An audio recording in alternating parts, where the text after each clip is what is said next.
This is our content, sponsored by Geographics Media. I'm a liar, barely feel remorse. I'm a cheater, letting my nature take its course. Let's go. You know something? Before we do anything, Jay, I got to pick this quick bone. I was looking back at our cover art, and I challenged the listener to look back at our cover art. And why are you on the cover art buffed for no reason? Like, you got your arms huge, and I think you intentionally drew it so your arm could be flexed out on the cover art. What really? I mean, yeah, man. I mean, it really just comes down to like how I look. You know what I'm saying? How do I look then? Because my character is like super skinny and frail on the cover art. You look like the picture of health on our cover art. You drew yourself in the image of The Rock, and you drew me in the image of someone who smokes rocks for no reason. I don't understand why you did that. It's hilarious. Well, you know, as a cartoonist, you know, I just kind of embellish what I see. You know, I mean, I do look great. You know, I actually look better than people like The Rock and all that. But I mean, and I just, you know, I captured you where you were. You know.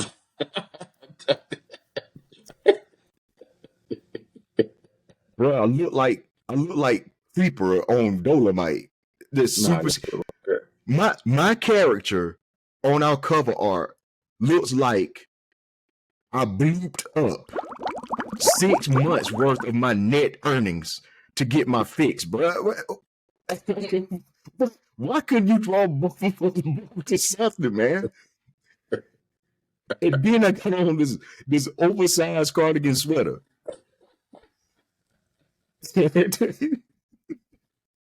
What's funny is you got on the exact same things right now that I pictured. But the thing is, that wasn't what I was wanting to put out. That's what I sent you. But you put that on there. I wasn't ready to put that out. That was more or less just me showing you, you know, hey, I depicted us as characters. That's your face. That's your head. That's your ears. That's your hairline. That was originally your hair color. You was fussing about your hair being all black. I don't know why, because your hair is definitely not all black. You got some gray in it. But you wanted to have all black, so I no, I didn't. The darkest magic marker I could find. It made it triple black. When I went back and did it myself, I put gray in there. But with all of that being said, that's Big J the artist. That's Big J the artist. Me, this is Step, the energetic enigma from E-Town. Here we go again with another episode of. We're gonna change the name from our content to buffed and skinny for no reason. With Jason doing character, don't let Big J draw you ever, please. You have to go. I hope that you can go back to the cover arts to listen and switch back and see that I did not bloop up 6 months worth of my net earnings. And for people outside of our area, bloop up means to smoke crack.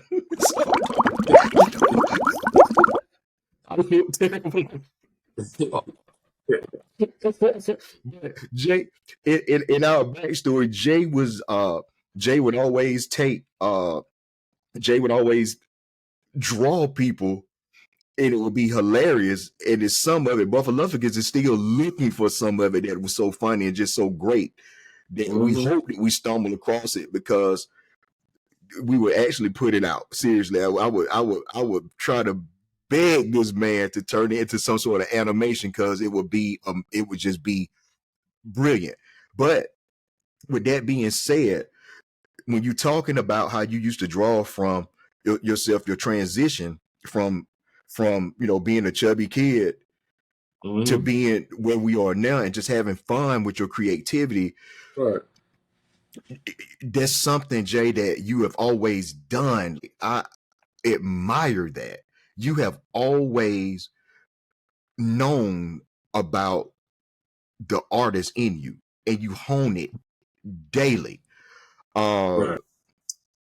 The great Jim Rohn said that discipline is the bridge between goals and accomplishment. And in us, in this series, talking about our God given purpose, we are now to the point of talking about discipline, whether we have it or not. You have been extremely disciplined, and in us just talking trash about the cover art in real life, for Mm-hmm. one to achieve the body that you have on our cover art, it take it, it takes it takes a different level of discipline, and in going for one's God-given purpose, I think, and you tell me if you disagree, Mm-hmm. discipline in a lot of cases is what's lacking, along with Mm-hmm. distractions, along with fear, along with some of the other things that we've talked about. Yeah. Even in overcoming a lot of that stuff, Mm-hmm. some people get burned out through that stuff, and they just lack the discipline to move forward. The bridge, Jim Rome says, the bridge. Mm-hmm. And it ended sometimes. You remember the old song? I think it may have been Paul Simon. I may be wrong, but Simon and Garfunkel. Like a bridge over troubled waters. That song? Yeah. Name a bridge when you're trying to accomplish something that does not have some troubled waters. When you're going for your God given purpose, Mm-hmm. it's not, in a lot of cases, something that is easily attainable, because you're learning, you're pruning, you're going through what you're going through in order to get yourself to a point mentally, spiritually, emotionally. When you arrive at your destination, when you cross that bridge, you have to be able to maintain the level that you've worked to achieve. Do you agree or no? Yeah, I mean, I honestly think it's just it comes down to love of whatever it is that you're trying to accomplish. We have certain goals that we want to accomplish because we know we need to do it, but you might not necessarily be passionate about it. As men, we have to, as responsible men, we have to deal with situations on the daily where we don't may not want to do something, and it could be just one thing you have to do that day, or it could be something that you have to do continuously, for several days or months or years at a time to accomplish a goal. But it may not be what you really want to do or what you're passionate about. It might just be a necessity, or just to get yourself and your family out of a certain situation. If you want to, elevate where you and your family are, and that could be, financially, that could be more than just, socioeconomically. It could just be, it could be spiritually, it could be whatever. But we have to have those small accomplishments that lead up to larger things. But they're not always something that you're passionate about. But when it's something that you really, really, love to do, and you're kind of born with the aptitude to do it. Uh, for me, drawing, I ain't never had a hard day doing it because I always loved doing it. I've had times where it was challenging, you know, but I never ever had like a hard day, with the exception of maybe being like in school or something, and you have one of these professors or whatever that want you to try to emulate whatever their style is and kiss some tail or whatever. But with me, I was always kind of advanced, starting from like middle school. High school is where I really, developed my style. Where I was doing stuff, and y'all, to the entertainment of you and all of our crew and the whole school, really, the whole town. Yes. But then when I hit college, I already knew what I was doing. I will say that I butted heads with some professors because they didn't honestly have a department at the time. I'm not sure what they have now, but they didn't have a department at the time that could actually steer me in the direction that I was wanting to go as far as like illustration and cartooning. They just didn't have that. And And you didn't so, get frustrated. And that's the thing. nah, You didn't I get did. frustrated. And that what you just said is a brilliant thing to me, because so many people, when they run into those obstacles, they lose heart and go with the way that other people say they should go. I knew that you were one that loved art when I came to your house and you had the art table set up and you had the pencils, the brushes, you had it looked like JJ Evans corner in the house in Chicago on Good Times. You had Right, all of that, and you had all of the artwork. And to the listeners, some episodes that they look at of our content, they will see some of your work in the back. right. Yeah, exactly. And I knew that you loved it then. You were the first person that I had come across in my life that really took a liking to it and did it to the point of when people would come and talk trash and want to play the dozens or whatever with us or with you. Mm-hmm. I remember I remember you taking probably a whole pack of paper to Mm-hmm. crack on this one guy who cracked on you. And I remember walking into school and you Mm-hmm. had his body and his heel on the first part of the wall, and you had to go all the way to the other side of the school pretty much to get to his toes. He had some big feet, so I had to get him. And you embellished to your point about drawing yourself looking like Clubber Lane. But the point that I'm making here Right. is the fact that to go into one's God-given purpose, you have to have that discipline. You have to Mm-hmm. have a goal, but you have to be committed. Art Turek said that, and I'm paraphrasing Art Turek. He said that when you're interested in doing something, you do it when circumstances permit.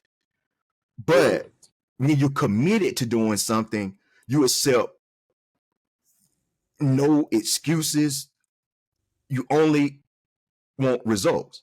Your level Right. of commitment made you bump heads with people that tried to take your mind away from that vision Right. Even to that this you had in day. your head. And what's going on, I think a lot of people get so easily discouraged, even with what we're doing now Mm-hmm. with our podcast.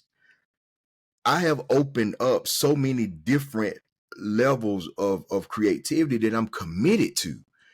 Right. I never, at the age that we are now, people think, well, you just sit away in the corner somewhere. I never thought I would produce anything other than music. Right. And even with you challenging me with even with the digital art, it's something I can't draw good, but just playing with it is beginning to open up a different part of my mind. And the Mm-hmm. reason that we're talking about this and kind of ending our series on walking into one's God-given purpose, the distractions, if you're not careful, will break your discipline. It breaks your level of commitment. Mm-hmm. And you have to kill the excuses and go after the results. Even though the bridge is over troubled water a lot of time, you have to continue to move through it. You have to continue to swim through it. You have to continue to be about, God's business. Yep. And have the faith that he's not going to let you sink. He's not going to, he's not going to let you drown. Right. He's going to see you through it. if you take your mind off of what you want and keep your mind on what he wants for you, you'll be able to go out and get it. And we see so many people, younger, older people, our age, older people, who are so easily discouraged when they can't pop their life in the microwave, put it on 30 seconds, and it comes out this beautiful meal. And and such is not life. Such is not life. And the peace, the joy, the love that we have in us, believe it or not, you have to be committed to that too. You have to be disciplined in that too, because people will find a way to discourage you if they are discouraged themselves, especially. I am so proud of you. I'm so proud of again, Bubba L, Buffalo. I'm proud of X and Dr. Rob, Third, all of us who build together, and all the people from home who've been showing love to us in what we're doing. We appreciate y'all so much.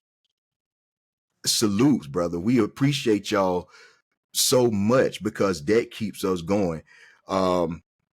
And we appreciate all of the people who are not from home, who don't know us, who show us love in this endeavor and what we're doing, because we're hoping that we can spread some love, we can spread some knowledge, we can spread God's word, we can do what we feel like our purpose is, or at least one of our purposes in this moment, in these peril times. So much is going on, but love is the key. Honesty is the key. Check this out. I spoke with a friend of mine today. She called me up and she asked me to could she put me down as a reference, because she's trying to find a different job. Good people, love her to pieces. She's one of my good friends, and she called me and she said to me these words. She said, I'm looking for a house. I'm trying to find a new job. My car is beginning to act up. And she said, but Joe, it's acting up a little bit. Not really bad. It's acting up, but I'm still getting to where I gotta be. And she said, Step, I feel like I'm not where I'm supposed to be right now. And it's all because I've been afraid to step out on faith. Right. To acknowledge that is the first step to walking out. It's the first step. Right. It's the first walking out. Jay, listen, B. We have come a long ways, man, in life. And I guess it's safe to say that we get discouraged sometimes, but we don't quit. Right. We don't quit. What do you think? And I've spoken a lot, but what do you think? What is Jay's driving force besides God? What is your driving force?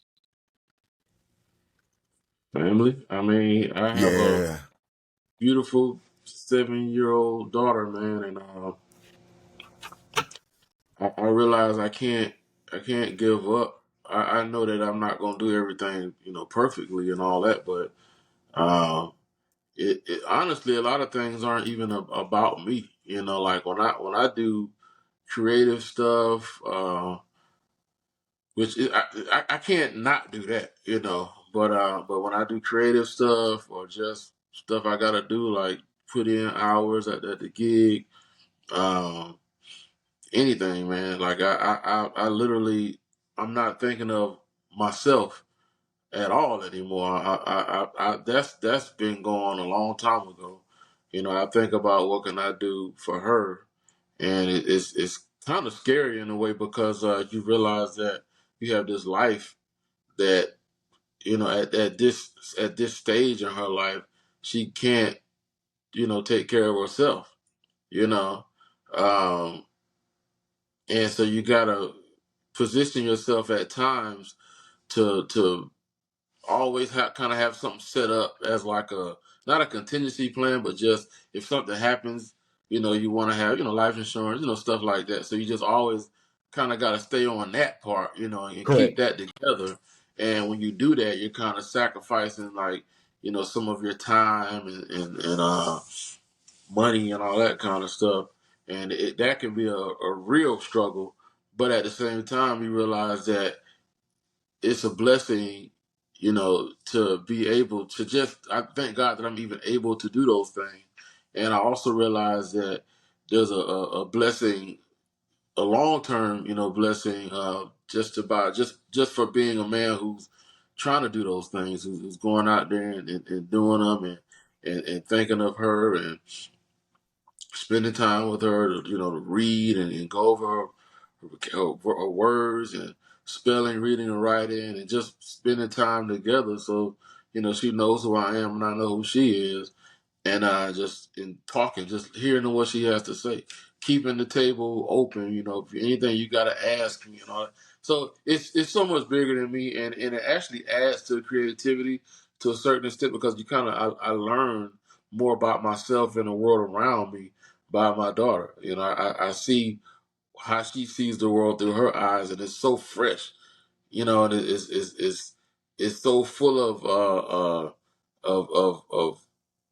of hope and positivity and ambition and creativity, and it doesn't have those boundaries that us adults tend to put on ourselves and on other people and even on our children at times. So the fact that they don't even have those established boundaries as to like who I can be, and where am I going to go and where we're going to go as a family and all this. The sky is truly the limit when it comes to kids because they, especially my daughter, because I don't put all that junk into her mind or what you can achieve and all that kind of stuff. I don't want to talk about that. Like, like even us just being, black people, some people they'll talk to their kids and be like, you can't do this or you got to work twice as hard.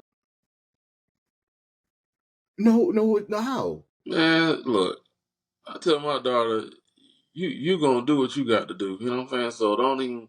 I don't even talk like that to her. You know what I'm saying? Like I talk to her as if she's intelligent enough to understand certain concepts and stuff that we're talking about, and then she grasp it a lot of times, and a lot of you know.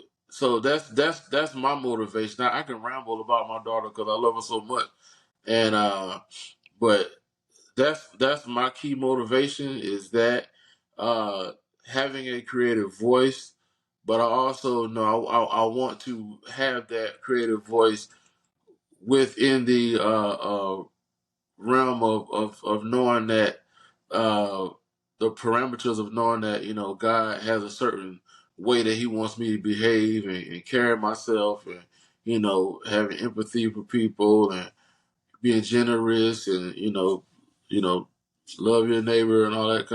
Just all of that. That's where He wants me to go. So if I'm leading somebody in the wrong way, I rein it in, and I'm like no. So I've learned not to get so crazy with it, but still have those certain rules to my life and stuff like that. Like I don't normally go at anybody with my art anymore. I mean, you seen some of my T-shirts and some Oh of the stuff man, that yeah. I do. So Oh yeah.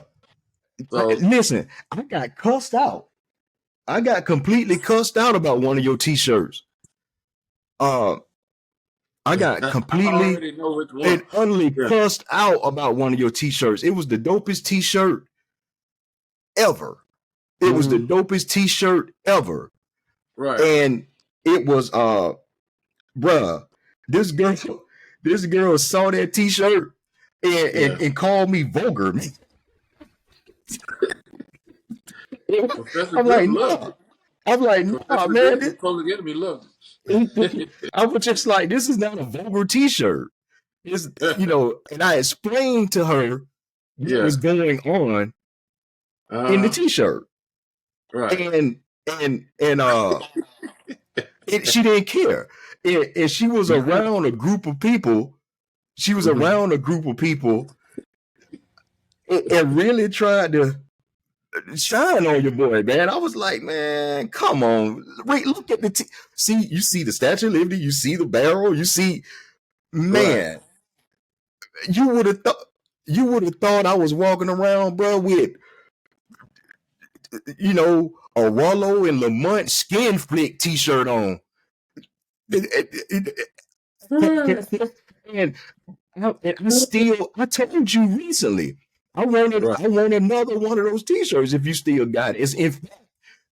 I will rock it again and risk getting cussed out, because that was some amazing work. Showed a level of discipline for you, and not only that, courage.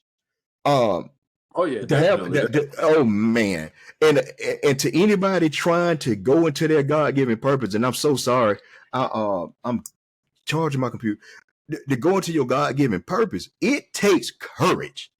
People don't want to talk about it. It takes courage, man, because people are not going to understand in a lot of cases what you're doing, what you got going on, and what you've been told to do. And people will look at you as if you are a nutcase in so many cases, but you know what your vision is. You know, right.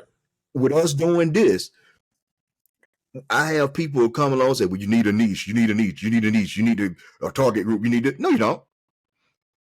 We're making stuff for everybody. The people who want to hear it is going to hear it. Which brings me to, again, I say this in most of our episodes, however you feel, I don't care. I'm doing what I feel like I'm supposed to do. Jay's doing what he's supposed to do. We as a collective are doing what we feel like we're supposed to be doing. You like it or you don't. Hopefully you listen. It'll grow on you. Hopefully, because it's not about us. It's so much bigger than us. Jay just talked about how much bigger it is than us. Mm-hmm. The thing about it, my friend, in the Jim Rohn quote, discipline is the bridge between goals and accomplishment. Right. The first thing that people have to do is set goals. They have to set goals. We have to set goals. You cannot allow other people to set goals for you. If you go back a few episodes, I talked about how people get caught up in thinking what other people tell them they should be thinking, instead of thinking for themselves, instead of thinking for oneself. And you have to set honest goals. Mm-hmm. I can't record our content. Jay can't record our content if we don't have the equipment that we need. When we set these goals, we have to enter troubled water sometimes and put ourselves in situations that we've never been in, situations that are unfamiliar. Right. And grow in it and face it. And we have to be honest with ourselves. We have to be honest with each other about the goals that we have in order to cross that bridge to accomplish them. Mm-hmm. I think, and I might be wrong, I think a lot of reasons why people get stuck is people lie to themselves. The Bible even talks about people who lie to themselves. Don't if you lying to yourself about anything, you will lie. You just lie. Period. Yeah, you'll lie to somebody else, or you'll lie on somebody. Correct. Somebody else. Yeah, that's think weird. Think about the people who have a goal, and this is a classic goal. Mm-hmm. Last month, every gym across the world was packed. Mm-hmm. Everybody in there. Mm-hmm.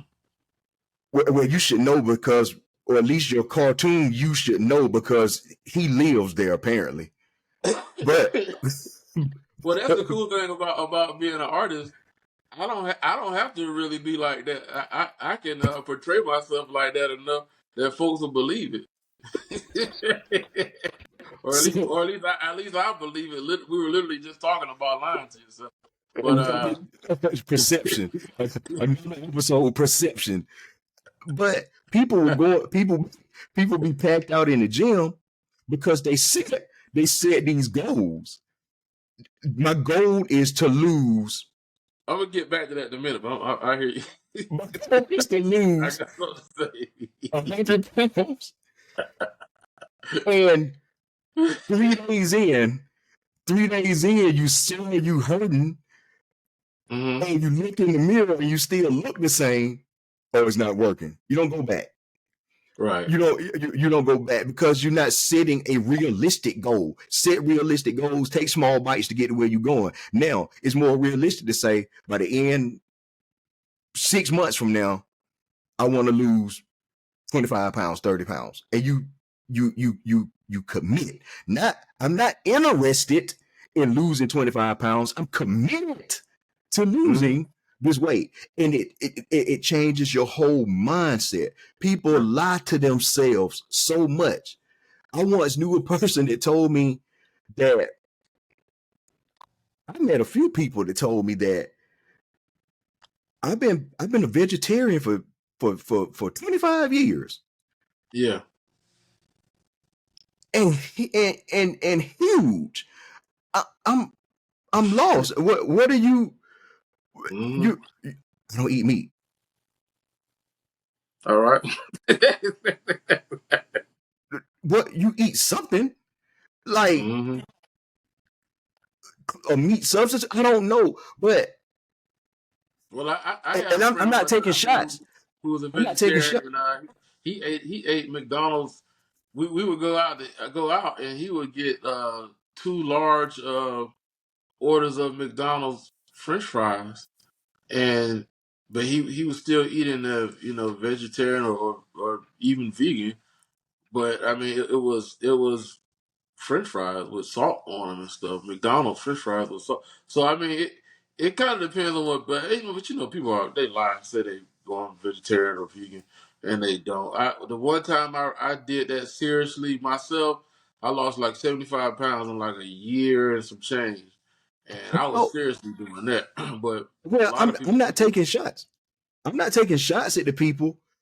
yeah, Back then, we're talking to those people. It threw me off because I couldn't understand it. they were lying for no reason. Well, some of them were lying, some of them were misinformed because Right. I did it. I fasted. I did the Daniel fast for 30 days, and it turned into a year. That's In real, man. in that year's time, I ballooned up. Wow. I could not figure it. I ate no meat. I ate vegetables. I didn't do sugar. I gained weight. And what I found out was I was misinformed. I didn't know how to practice vegetarianism because I was protein deficient, thus sending my body into survival mode, thus making it hold on to whatever it had, which Yeah. equals me blowing up. Mm-hmm. I had to learn how to do that, revisit it, set a different goal, commit myself to it, and learn how to eat. Now, am I vegetarian now? No, but I learned how to eat Right. in a way and consume stuff in a way that has made me more healthy, along with working out the right way and not trying to go in there and bench press 827,000 pounds and just work with work with what I have. But we have to learn so many things, and that's a part of the discipline. You have to learn too. You can't stop learning. You can't just dive in head first to stuff. And what happens, I think a lot of people dive in head first. They don't see they want the result to come just as fast as they dive in. And it doesn't work like that. They dive in and those waves start hitting. It's like, to them, wait a minute, I'm not getting anything. And then lies start when you work out for 3 days, and then you all of a sudden walking around with tank tops on with beefcake written on the front of them, flexing in the mirror. And you get to the point where you're not even okay. Yeah, I'm looking right. I'm doing what I got to do now, and you go back to your old ways because there's no commitment. There's no level of commitment. So you have to set realistic goals for yourself, not do what other people do, because what works for Jay is not going to work for Steph. I have to do the work, set the goal, and get the discipline required to accomplish what I set out to do. You can't lie to yourself, man. Yeah, or some people that they're vegetarian at work, but they eat a 8-piece when they leave. They go home. And then they vegetarian from 9 to 5, and at 7 o'clock they're eating a lemon pepper wit with some with some fries and a sweet tea. You know what I'm saying? So that's what I normally see is people just they're one way to impress certain people Right. for what reason I don't know, but then man, I know people like that. They say all that. Like it's best not even to say anything and just get results. Just And do then it. yeah, and then when people see results, they say, okay, well, like what is it you're doing, and then say, okay, I've been trying this. You don't even have to say this is my new lifestyle.